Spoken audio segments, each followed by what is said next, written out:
அன்பு தமிழ் மக்களே வணக்கம். சும்மா காசாவையும் ஈரானையும் கட்டி அழுதுகிட்டு இருக்கிற நேரத்தில் கொஞ்சம் ரிலாக்ஸ்டாக அமெரிக்கா பக்கமும் போயிட்டு வரலாமேன்னு தோணுச்சு. அதனால இந்த வீடியோவை நான் வெளியிடுகிறேன்.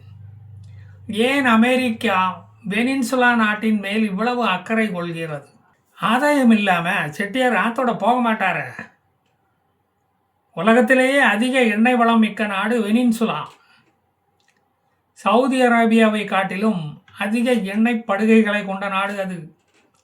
பிரிட்டனை போல அமெரிக்காவும் அடுத்தவங்க வீட்டு பெட்ரூமுக்குள்ள உத்து பார்க்கறதுல கில்லாடிகள். அடுத்தவங்க வீட்டு அலமாரிக்குள்ள என்ன வச்சிருக்கான் அப்படின்னு பார்க்கறதுக்கு அலையறவன். மினரல்கள் கொட்டி கிடக்கும் நாடுகள் அவனது கண்ணை எப்போதுமே உறுத்தி கொண்டு தான் இருக்கும். அப்படித்தான் வெனிசுலா மேலே இந்த ஒரு ஈர்ப்பு வந்தது.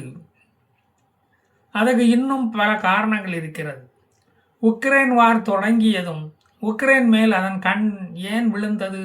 அமெரிக்காவின் கண் ஏன் அதன் மேல் விழுந்தது? போர் துவங்கியதும் ஆயுதம் விட்டது அமெரிக்கா. பதிலுக்கு அங்குள்ள மினரல்ஸுகளையும் எண்ணெய் வளங்களையும் சூரியகாந்தி எண்ணெயையும் வாங்க ஒப்பந்தம் போடப்பட்டது.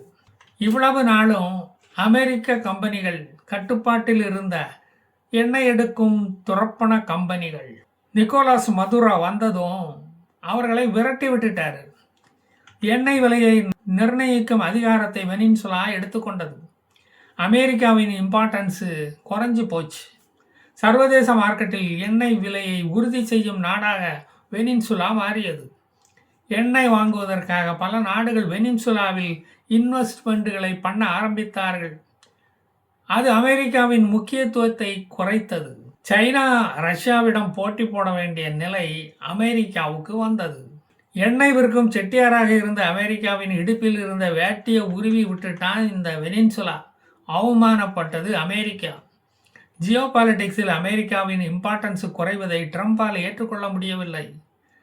நட்பு பாராட்டாத சீனா, ரஷ்யா, ஈரான் போன்ற நாடுகளை அடக்கி வைக்க அமெரிக்காவால் முடியவில்லை. அந்த நாடுகளில் ரிஜிம் சேஞ்ச் விளையாட்டை துவக்கியது இந்த அமெரிக்கா. எந்த நாட்டையெல்லாம் அடிமைப்படுத்த வேண்டுமோ அந்த நாட்டு பிரஜைகளுக்கு மறைமுகமாக நோபல் பரிசு கூட வாங்கி கொடுப்பார் நம்ம ட்ரம்ப். அவருக்கு பரிசு கிடைக்காவிட்டாலும் அடுத்தவனுக்கு வாங்கி கொடுப்பதில் ஆர்வம் காட்டுவார். அப்படித்தான் முகமது யூனுஸ் பங்களாதேஷில் உள்ள இப்போதைய கேர்டேக்கர் பிரைம் மினிஸ்டருக்கு கிடைத்தது. அமெரிக்காவுடன் ஒத்து வராத நிக்கோலாஸும் உத்தரவை எதிர்த்த அங்குள்ள எதிர்க்கட்சிகளை ஆதரித்தது இந்த அமெரிக்கா. அப்படித்தான் மரியோ மச்சோடாவை ஆதரித்தது அமெரிக்கா. மரியா மச்சோடாவுக்கும் நோபல் பரிசு கிடைத்தது. ஆட்சிக்கு வந்தால் அமெரிக்க கம்பெனிகள் பெனின்சுலா உள்ள வந்து பெட்ரோலியத்துறையை தனது அடிமை ஆக்கிவிடும். நிக்கோலாஸ் மதுரா தான் போதை மருந்து கடத்தலை கட்டுப்படுத்தவில்லை என்று அமெரிக்கா குற்றம் சாட்டுகிறது. போதை பழக்கம் அமெரிக்காவில் கூடி வருவதற்கு காரணம் நிக்கோலாஸ் மதுரா என்று குற்றம் சாட்டியது அமெரிக்கா. மதுராவின் அரசியலை குற்றம் சாட்டியது. நல்ல வேளை தமிழகம் தள்ளி இருப்பதால் ஸ்டாலின் அரசு பிழைத்தது. தமிழகத்தை பொறுத்தவரை எஸ்கலைன் பவுடர், பிரவுன் சுகர், மெத்தாம்பீட்டமைன், கஞ்சா, மரிவானா, எல்எஸ்டி மாத்திரை, அபின், மார்பின் போன்றவை தான் போதை மருந்துகள். நல்ல சாராயம், கள்ளச்சாராயம், பிராந்தி, விஸ்கி, பீரு, ஒயின், ஓட்கா, ஜின்னு எல்லாம் போதை மருந்துகளே கிடையாது. அது வேற இது வேற. கல் மாதிரி போதை வஸ்து கிடையாது அதுப்பா, நல்லா கேட்டுக்கோ. அது அஞ்சால அலுப்பு மருந்து. உழைப்பாளிகளின் உடல் வலியை போக்கி வைத்து தாலாட்டு பாடும் ஒரு அருமருந்து. அது தூக்க மருந்து. அதனால்தான் பெரும்பாலான திமுக பிரமுகர்களுக்கு சாராய ஆலை நடத்தி கொள்ள அரசு லைசன்ஸ் கொடுத்தது. அவர்கள் அந்த சமூக சேவையை இப்போதும் செய்து வருகிறார்கள். இன்ஜினியரிங் கல்லூரி தொடங்கி சமூக சேவை செய்வது மாதிரி இதையும் அவர்கள் செய்கிறார்கள். சிலருக்கு மெடிக்கல் காலேஜ், பேராமெடிக்கல் காலேஜ் போன்ற சமூக வளர்ச்சி காட்டேஜ் இண்டஸ்ட்ரீஸு கூட இருக்குது. மெடிக்கல் காலேஜ் சீட்டு வியாபாரத்தில் முன்பு கிடைத்து கொண்டிருந்த அந்த பிச்சை காசு இப்போ கிடைக்க மாட்டேங்குது. நீட்டு வந்து விட்டதால் அதற்கும் ஆப்பு வச்சுட்டு இந்த சுப்ரீம் கோர்ட் அந்த வியாபாரம் படுத்ததால் மது வியாபாரம் இரட்டை கலர் கொடி கட்டி இப்போது பறக்கிறது. ஏதோ எங்கள் வாய்க்கும் பூவா கொஞ்சம் கிடைக்குது. அப்படின்னு அவங்க சொல்கிறாங்க. சரி, அமெரிக்காவுக்கு போவோம். முன்னால் அமெரிக்காவும் வெனின்சுலாவும் ஒருத்தன் கட்டி பிடிச்சிக்கிட்டு தான் அலைஞ்சிக்கிட்டு திரிஞ்சானுங்க. எப்போ ஹியூகோ சாவேஸ் அதிபராக வந்தாரோ அப்போ இருந்து அமெரிக்க உறவு கசந்தது. வெனின்சுலா அமெரிக்க கட்டுப்பாட்டில் இருந்து விடுதலை பெற நினைத்தது. அதன் பிறகு வந்த நிக்கோலாஸ் மதுராவும் அமெரிக்காவுக்கு முட்டுக்கட்டைகளை போட ஆரம்பித்தார். அமெரிக்கா வெனின்சுலா மீது பொருளாதார தடை விதித்தது. அவங்களால எப்பவும் அதைத்தான் செய்ய முடியும். சர்வதேச சட்டத்தை மதிக்காமல் நிக்கோலாஸையும் அவரது மனைவியையும் கடத்தி கொண்டு போய் அமெரிக்காவில் சிறை வைத்தது இந்த ட்ரம்பினுடைய அரசு. இந்த அடாவடியை உலக நாடுகள் கண்டித்தது. உலக போலீஸ்காரனாக இருக்கும் அமெரிக்கா அதற்கு பயப்படுவானா? அவன் என்ன தமிழக போலீஸா எல்லாத்தையும் பார்த்து பயந்துக்கிட்டு கிடக்கிறதுக்கு? வெனின்சுலா ஆயிலை சைனா வாங்குவதை தடுக்க வேண்டும். வெனின்சுலாவுக்கு ரஷ்யா ஆதரவு கொடுப்பதை முறியடிக்க வேண்டும். லத்தீன் அமெரிக்க நாடுகள் அமெரிக்காவை விட வளர்ந்து விடாமல் தடுக்க வேண்டும். அது ரொம்ப முக்கியம் இல்லையா? அதுக்கு என்னடா வழி என்று யோசித்தது அமெரிக்கா. முன்பு கியூபாவை இப்படித்தான் டார்ச்சர் பண்ணி ஃபெடரல் காஸ்ட்ரோவுக்கு குடைச்சல் கொடுத்து கொண்டு இருந்தது அமெரிக்கா. ஆனால் அமெரிக்காவால் ஒன்றுமே பண்ண முடியல. வெறும் அச்சுறுத்தல்களை மட்டும்தான் அவருக்கு கொடுக்க முடிந்தது. அவருடைய உயிரை பறிக்க நடந்த பல முயற்சிகள் அத்தனையும் தோல்வியில் முடிந்தது. காரணம் அந்த நாட்டு மக்களின் அபரிமிதமான ஆதரவு. அதனால் கியூபா தப்பியது. வெனின்சுலா மக்கள் செழிப்பாக வாழ வேண்டும் என்று அமெரிக்கா என்னைக்குமே நினைத்து பார்த்ததில்லை, நினைக்காது, அது விரும்பவும் விரும்பாது. அமெரிக்கா கண்டத்தில் தென் அமெரிக்க நாடுகள் வளர்ந்து அமெரிக்காவை ஆதிக்கம் செலுத்தலாமா? அது எவ்வளோ பெரிய தப்பு! அது கூடவே கூடாது. அப்படி ஒரு சம்பவம் நடக்கக்கூடாது. வெனின்சுலாவின் இறையாண்மையை அமெரிக்கா குறைப்பதை அமெரிக்காவின் எதிர்க்கட்சிகள் கூட விரும்பவில்லை. எந்த நாட்டையும் அமைதியாக வாழ விடாத அமெரிக்க அதிபருக்கு அமைதிக்கான நோபல் பரிசு மட்டும் வேணுமா? அவருக்கு நோபல் பரிசு கொடுப்பவன் நிச்சயம் புத்தி சுவாதீனம் இல்லாதவனாகத்தான் இருப்பான். வெனின்சுலாவின் எதிர்க்கட்சிகள் அமெரிக்காவின் தலையீடுகள் மூலம் தங்களுக்கு ஒரு வாழ்வு கிடைக்கும் என்று நம்பி அமெரிக்காவை ஆதரிக்கின்றன. அதில் எதிர்க்கட்சியை சார்ந்த மரியா மச்சாடோ முக்கியமானவள். அமெரிக்காவுக்கு நாட்டை தூக்கி கொடுத்துக்கிட்டு இவ ஆட்சி கட்டில் ஏறி உட்கார்ந்துக்கிட்டு பவரை அனுபவிக்கலாம் என்று நினைக்கிறாள். தன் நாட்டை பற்றி அவளுக்கு எந்த கவலையும் இல்லை.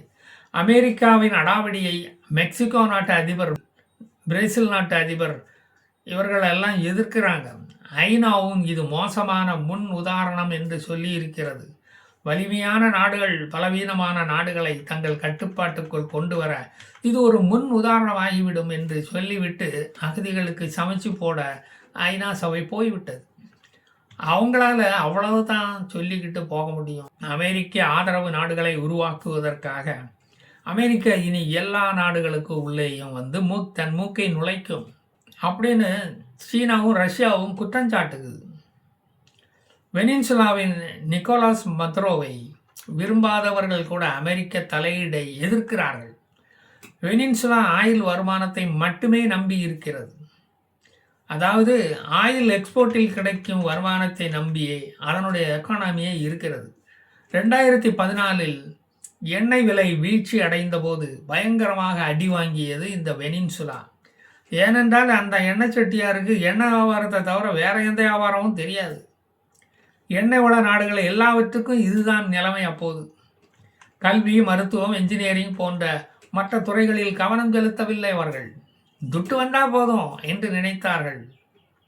நாட்டின் நெடுநாளைய வளர்ச்சிக்கான திட்டங்களில் முதலீடு செய்யவில்லை அவர்கள். இந்த வெனின்சுலா வெறும் லூலு மால்களை ஆரம்பித்து நாட்டை முன்னேற்றி விடலாம் என்று கூட நினைக்கவில்லை.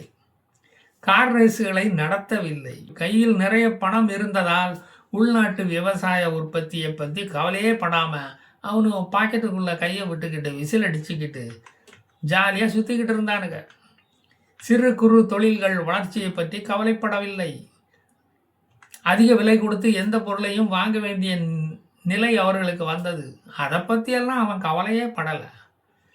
கை நிறைய காசு, வாய் நிறைய அவல் கிடைத்தால் போதும். அதனால் ஹைப்பர் இன்ஃப்ளேஷன் ஏற்பட்டது. பணத்தின் மதிப்பும் குறைந்தது, ஜிடிபியும் குறைந்தது. அதோடு ஹெல்த் கேர், வாட்டர், எலக்ட்ரிசிட்டி, கல்வி, மருத்துவம் என்று எல்லா துறைகளும் பின்னடைவை சந்தித்தன. ஒரு பாராசிட்டமால் மாத்திரை வாங்க வேண்டுமென்றால் கூட நூற்றுக்கணக்கில் பணம் கொடுத்து வாங்க வேண்டிய நிலை வந்தது. தரமான கல்விக்கு வெளிநாட்டுக்குத்தான் போக வேண்டியது வந்தது. சூப்பர் ஸ்பெஷாலிட்டி ஹாஸ்பிட்டலுக்கு போய் ட்ரீட்மெண்ட் எடுக்கணுமானா அமெரிக்காவுக்கு போய் லட்சங்களில் கோடிகளில் அழ வேண்டியது வந்தது. பணக்காரன் பணத்தை அள்ளி கொடுப்பான், பாமரன் பணத்துக்கு எங்கே போவான்? அங்கே என்ன அப்பா மருந்தகமா இருக்கு? சரியான உணவு இல்லாமல் மால் நியூட்ரிஷனில் குழந்தைகள் இறந்தன. அழுதசீரா டிவி கண்களை தானே மூடிக்கொண்டது. தினசரி உணவுக்கே அங்கு வழி இல்லை. பாலஸ்தீனனாக இருந்தாலாவது 3 வேளையும் சோறு நிச்சயமாக கிடைத்திருக்கும். தின்னு கொளுத்து வாழ்ந்திருக்கலாம். பெனின்சுலா பாடு ரொம்ப கஷ்டமானது. எவனுமே அந்த நாட்டை பற்றி கவலைப்படவில்லை, அங்கு எட்டி பார்க்கவில்லை. இதனால் 8 மில்லியன் வெனின்சுலா மக்கள் வேலை தேடி பல நாடுகளுக்கும் குடிபெயர்ந்தனர். இதனால் உலகத்திலேயே அதிகமான மக்கள் குடிபெயர்ந்த நாடு என்ற பெருமை கூட அந்த நாட்டுக்கு உண்டு. இந்த வெனின்சுலா நாட்டு நாணயமான பொலிவார் தன்னுடைய மதிப்பை இழந்தது. உணவுக்கு உத்தரவாதம் இல்லாத நிலையை அடைந்தது. வேலை வாய்ப்புகள் இல்லை, கல்வி வாய்ப்புகளையும் இல்லாமல் செய்தது. அவன் எப்படி முன்னேறுவான்? அங்கே திராவிட சித்தாந்தம் கூட இல்லையே. நியூயார்க் நகரத்தில் நிக்கோலாஸ் மதுரா மீது வழக்கு நடந்து கொண்டிருக்கிறது. அவர் அமெரிக்க சிறையில் மனைவியுடன் வாழ்ந்து கொண்டிருக்கிறார். அமெரிக்காவின் அடாவடித்தனத்தை எதிர்க்க முடியாமல் தென் அமெரிக்க நாடுகள், லத்தீன் அமெரிக்க நாடுகள் வேடிக்கை மட்டும்தான் பார்த்து கொண்டிருக்க முடிகிறது. இனி என்னதான் நடக்கிறது என்று பொறுத்திருந்து நாமளும் பார்ப்போம். இதற்கிடையில் கிரீன்லாந்தில் அமெரிக்கா மூக்கை நுழைத்துள்ளது. ரஷ்யா தனது பழைய நாடான உக்ரைனை கைப்பற்றினால் அது குற்றமாம், ஆக்கிரமிப்பாம். அமெரிக்கா கிரீன்லாந்தை கைப்பற்ற நினைத்தால் அது ஆக்கிரமிப்பு இல்லையாம். சரி மக்களே, நான் மீண்டும் வருவேன், மீதியை தருவேன். ஜெய் ஹிந்த்.